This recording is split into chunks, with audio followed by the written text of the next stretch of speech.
मैं तुम्हारी नजर के उजालों में हूँ। একটা ভিডিও নিয়ে চলে আসলাম আপনাদের মাঝে। সবাই কেমন আছেন? আসসালামু আলাইকুম। কি অবস্থা সবার? দেশের অবস্থা আর পরিস্থিতি সবকিছু মিলিয়ে আসলে ভিডিও দেওয়া একদম পসিবল হয়ে উঠতেছে না। যদিও অনেকগুলো ভিডিও এডিটিং করার জন্য একদম রয়েই গেল, দেওয়া হচ্ছে না। তো আজকের রান্নায় আমি চলে আসলাম। আজকের রান্নায় কি কি আছে সবাই তো শুরু থেকেই দেখে ফেলছেন। তো রায়হান আমার সন্তান আর কি, সে বলছে আজকে সে একটু মুরগির রোস্ট এবং গরুর মাংস দিয়ে পোলাও খাবে। ছেলের আবদার, একটাই ছেলে, আমার শেষ সম্বল বেঁচে থাকার অবলম্বন সব কিছু বাবাকে হারিয়েছে সেই ছোটবেলা থেকে। আসলে বাবার আদর, স্নেহ, মমতা, বাবার কোনো কিছুই সে কোনো মানে সংস্পর্শই সেই পায় নাই। তো মার কাছে যেটাই আবদার করে আমি কখনো না করতে পারি না। সব সময় চেষ্টা করি বাচ্চার যেন যেটা চাই সেটা যেন করে দিয়ে তার মনটা যেন একটু ভালো রাখতে পারি, সেই চেষ্টা।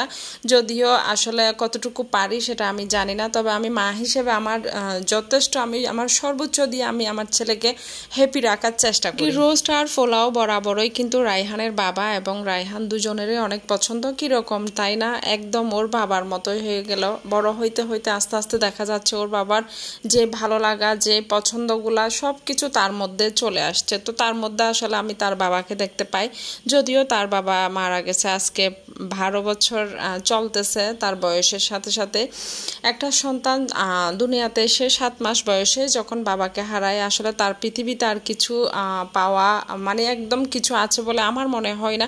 তারপরও আমি যথেষ্ট চেষ্টা করি আমার ছেলেকে, যেটা সে আমার কাছে চাই বাবার যেটুকু স্নেহ সেটা আমি দিতে না পারলেও আমি চেষ্টা করি। আসলে বাবা তো আর হওয়া সম্ভব না, বাবার সেই স্নেহ এনে দেওয়া সম্ভব না, তবে বাবা হওয়ার চেষ্টা করি, কতটুকু পারি জানি না। তবে সবাই দোয়া করবেন আমার ছেলেটা যেন একদিন বড় হয়, একদিন মানুষের মতো মানুষ হয়, আমি যেন তাকে তার একজন ভালো মানুষ হিসেবে গড়ে তুলতে পারি। আমার ভিডিও যারা দেখে ম্যাক্সিমাম কিন্তু আমার রায়হানের এই সাবস্ক্রাইবার বা ফ্যান ফলোয়ার। আমাদের ফেসবুক পেজ আছে, সেখানেও কিন্তু ভালোই ফলোয়ার্স আছে, চাইলে আপনারা ফলো দিতে পারেন। আর আমার চ্যানেলটা অবশ্যই আমার ছেলের জন্য সাবস্ক্রাইব করে দিবেন, পাশে থাকবেন। আমার প্রতিটা ইনকাম বা আমার যতটুকু এই যে জার্নি, ইউটিউব বা ফেসবুক সব কিছু কিন্তু আমার ছেলের জন্য, আমার ছেলেকে মানুষ করার জন্য, আমার ছেলের জন্য আমার জার্নি। তো আমার সাথে অবশ্যই সবাই থাকবেন। আর এখন হচ্ছে আমি একদম কি মজার যে হইছে বলার বাইরে, একদম দেখেন, দেখলেই কিন্তু আবারও কিন্তু কি জিভে জল চলে আসে। আমি ভয়েস ওভার করতে এসেই ইচ্ছা হচ্ছে এখন আবারও রান্না করে আবারও খেয়ে ফেলি। মা ছেলের মজার মজার রান্না বান্না, আমাদের ডেইলি লাইফের যত কিছু সব কিছুই আপনাদের সাথে শেয়ার করে যাব। তো সবাই ভালো থাকবেন, অবশ্যই আমার চ্যানেলটা সাবস্ক্রাইব করে দিবেন। আল্লাহ হাফেজ।